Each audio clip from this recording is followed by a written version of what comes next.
আসসালামু আলাইকুম। প্রিয় দর্শক, অন্য মঞ্চের আলোচনায় আপনাদের সকলকে আমন্ত্রণ জানাচ্ছি। হামাসের খোঁজে ইসরায়েল, এবার কি বাংলাদেশ নিশানা?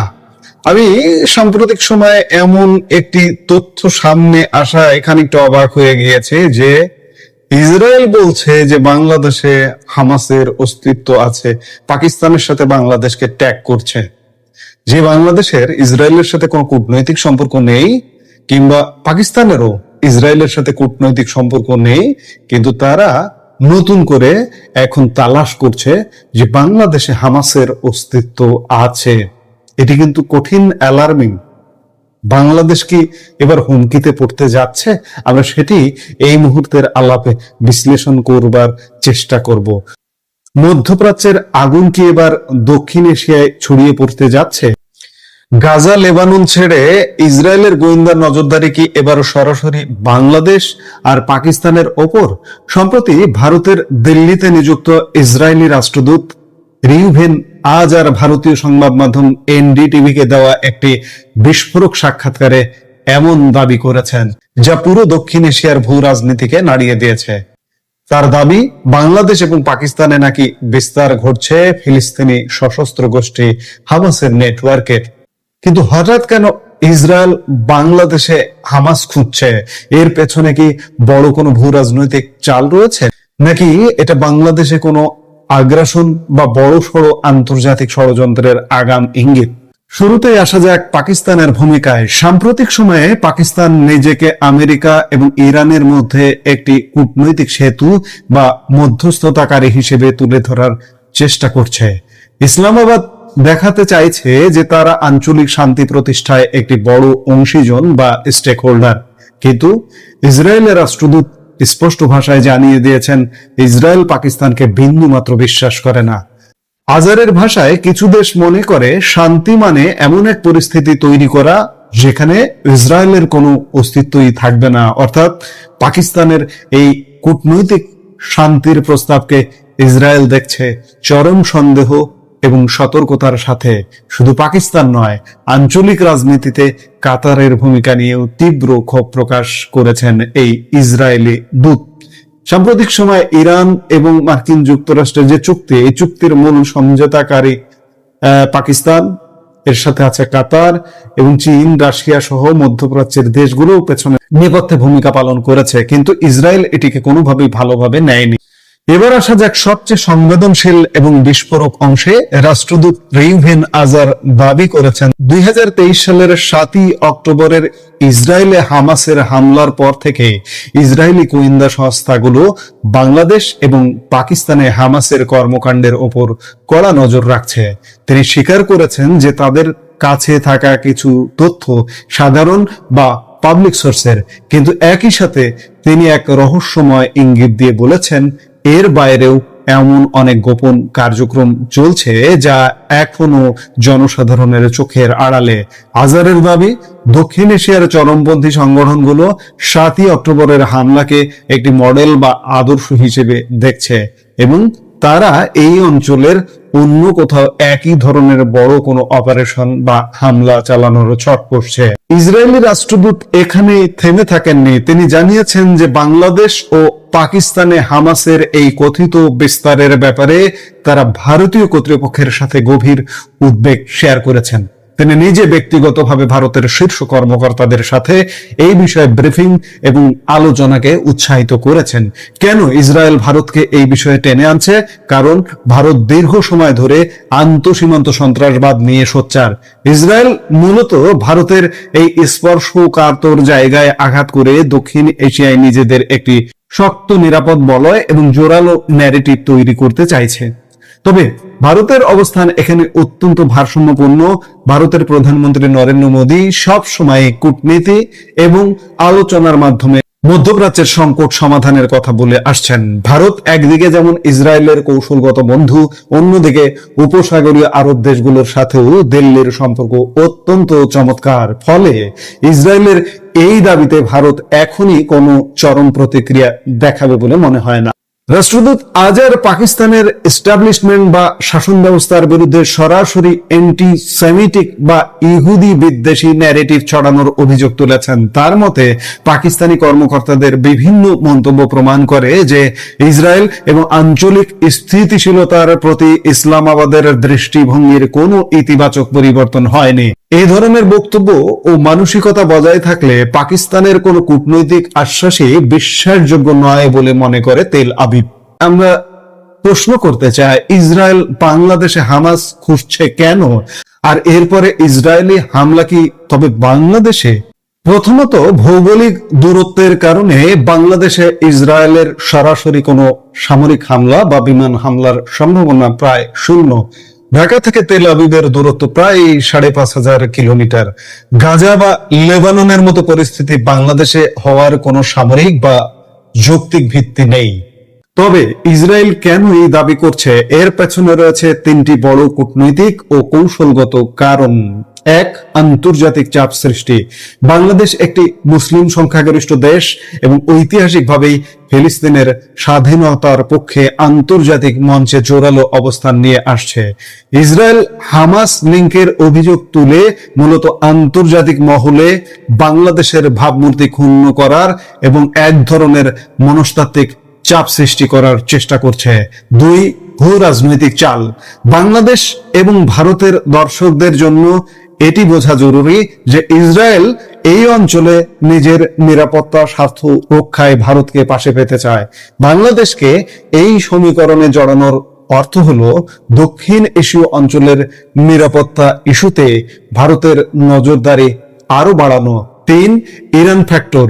ইরান এবং আমেরিকার মধ্যকার কূটনৈতিক সম্পর্কের সমীকরণ যখনই বদলায়, ইসরায়েল তখনই সতর্ক হয়ে যায়। পাকিস্তান বা বাংলাদেশের মতো দেশগুলো যদি ইরানের দিকে ঝুঁকে পড়ে, তবে তা ইসরায়েলের জন্য উদ্বেগের কারণ হয়। তাই আগে ভাগেই এই দেশগুলোকে চরমপন্থার সাথে ট্যাগ করার একটি বৈশ্বিক চেষ্টা এটি হতে পারে। এনডিটিভির এই রিপোর্ট এবং ইসরায়েলি রাষ্ট্রদূতের বক্তব্য পরিষ্কার করে দেয় যে মধ্যপ্রাচ্যের ভূ রাজনীতি আর শুধু মধ্যপ্রাচ্যে সীমাবদ্ধ নেই, এর হাওয়া এখন দক্ষিণ এশিয়াতেও এসে লেগেছে। বাংলাদেশ বা পাকিস্তানে হামাসের অস্তিত্বের কোনো অকাট্য প্রমাণ ইসরায়েল প্রকাশ্যে না আনলেও এই ধরনের অভিযোগ কূটনৈতিক এবং নিরাপত্তা মহলে বড় ধরনের বিতর্ক বা স্ক্রুটিনির জন্ম দেবে। বাংলাদেশকে অত্যন্ত সতর্কতার সাথে এই কূটনৈতিক চাল মোকাবেলা করতে হবে এবং আন্তর্জাতিক পরিমণ্ডলে নিজেদের শান্তিপ্রিয় ও সন্ত্রাসবাদ বিরোধী অবস্থানকে আরো দৃঢ়ভাবে তুলে ধরতে হবে। ইসরায়েলি রাষ্ট্রদূতের এই দাবি কি কেবলই রাজনৈতিক প্রোপাগান্ডা, নাকি এর পেছনে আসলেই গভীর কোনো ষড়যন্ত্র লুকিয়ে আছে, সেটি এখন দেখার বিষয়। আমরা নিশ্চয়ই দেখব যে সামনে কি ঘটছে। আমেরিকার প্রেসিডেন্ট ডোনাল্ড ট্রাম্পকে অনেকে বলেন পাগল, বলেন বদমাশ, যুদ্ধবাজ ইত্যাদি আরো অনেক। ভালো উদাহরণ কিছু নেই, ভালো বিশেষণ তেমন কিছু নেই, কিন্তু তিনি যে একজন আদ্যন্ত ইতর বা অভদ্র মানুষ, এমন কথা আগে খুব একটা শোনা যায়নি, সেটা শোনা গেল এবার। দেখুন, ফ্রান্সের এভিয়ান লে ব্লাতে অনুষ্ঠিত 2026 সালের G7 সামিটে ট্রাম্পের এই ইতর পরিচয়টা ভালোভাবে ফুটে উঠল এবং এইটা নিয়ে সারা পৃথিবী জুড়ে সংবাদ মাধ্যম, কূটনৈতিক মহল, সেখানে নানা রকম আলোচনা ইতিমধ্যে শুরু হয়ে গেছে। ইতালির প্রধানমন্ত্রী জর্জিয়া মেলোনির সম্পর্কে তিনি এমন একটা কথা বললেন যেটা একজন মহিলা প্রধানমন্ত্রী ছেড়ে দিন, একজন সাধারণ ভদ্র মহিলা সম্পর্কে বলার কথা কেউ ভাবতে পারেন না। আমেরিকার প্রেসিডেন্ট ডোনাল্ড ট্রাম্প সেই কথাটি বললেন এবং সেটা সবার সামনে প্রকাশ্যে।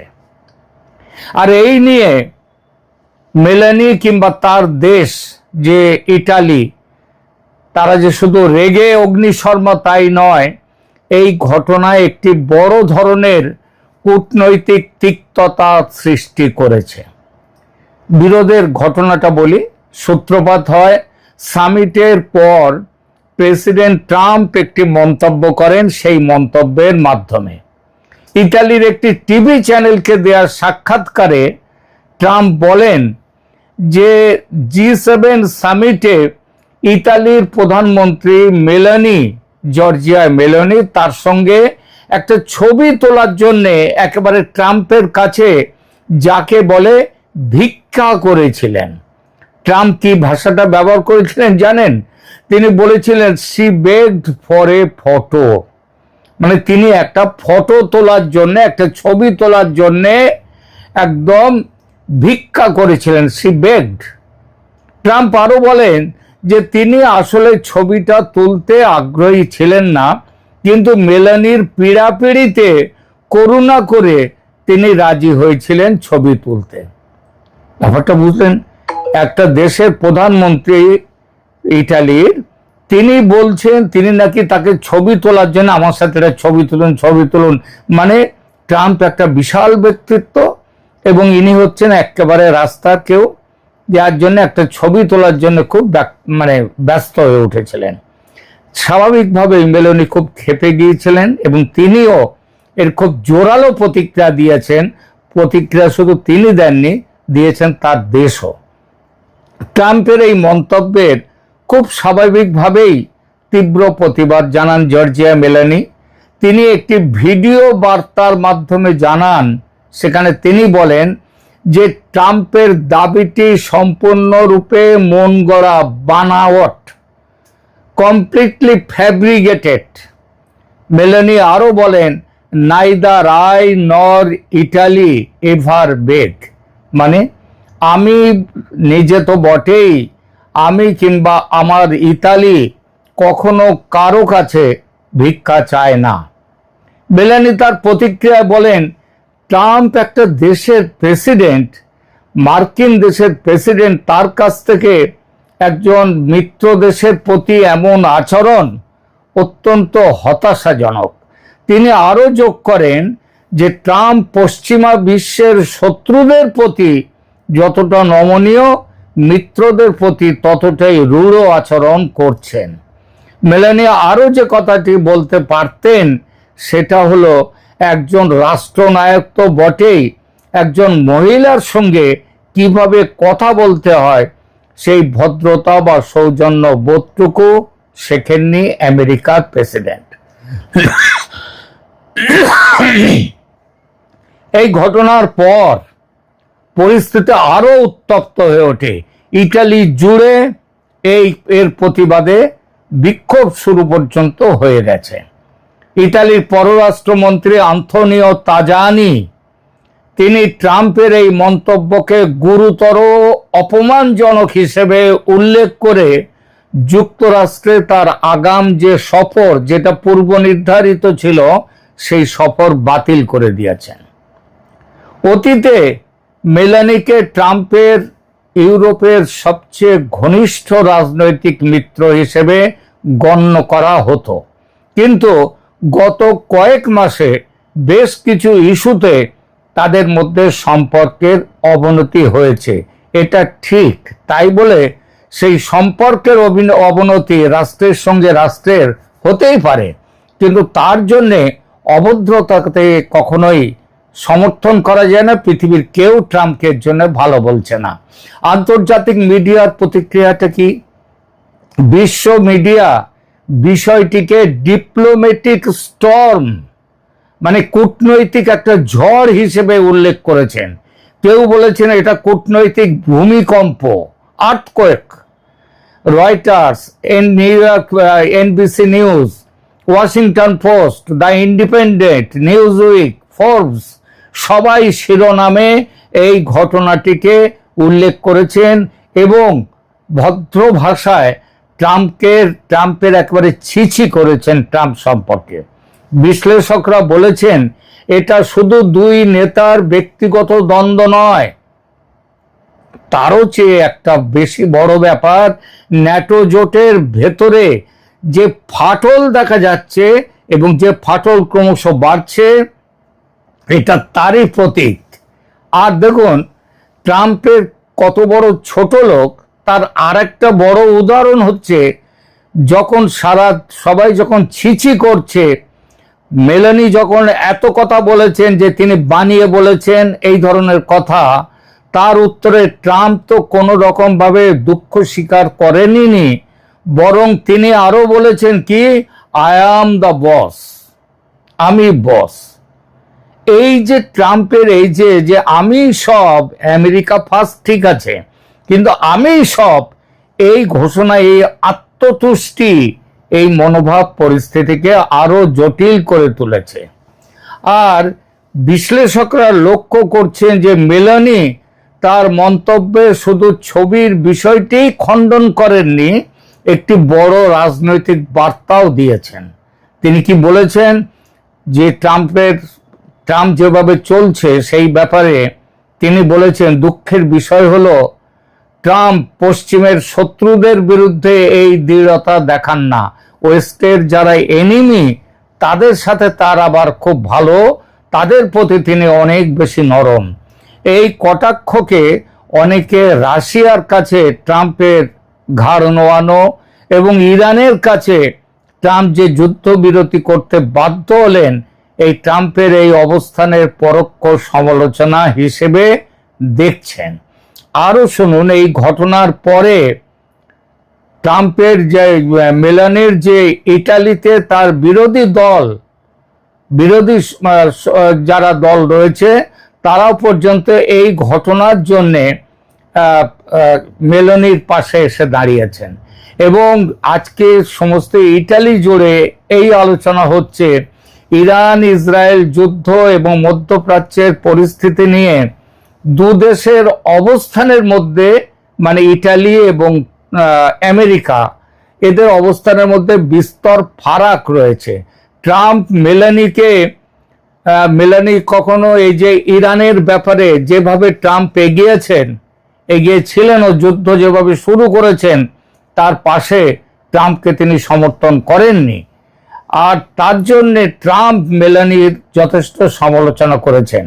আরো কারণ আছে, শুধুমাত্র এই কারণ নয়, মেলানির সাথে এবং বিশেষ করে পশ্চিমের সাথে এবং ইটালির সাথে তো বটেই, আর একটা বড় কারণ হচ্ছে ট্রাম্পের বিরোধের যে সম্প্রতি পোপ লিও চতুর্দশ গাজায় যা আমেরিকা যা করছে, গাজার পরিস্থিতি নিয়ে মন্তব্য করেছিলেন তিনি। সেখানে যেভাবে গাজার মানুষদের উপরে যে অত্যাচার, যেভাবে তাদের উপরে নেমে এসেছে আঘাত, তাদের জীবন যেভাবে দুর্বিষহ হয়েছে, তার জন্যে পোপ স্বয়ং তার জন্যে ট্রাম্পকে সমালোচনা পর্যন্ত করেছেন, ট্রাম্পের গাজা নীতিকে।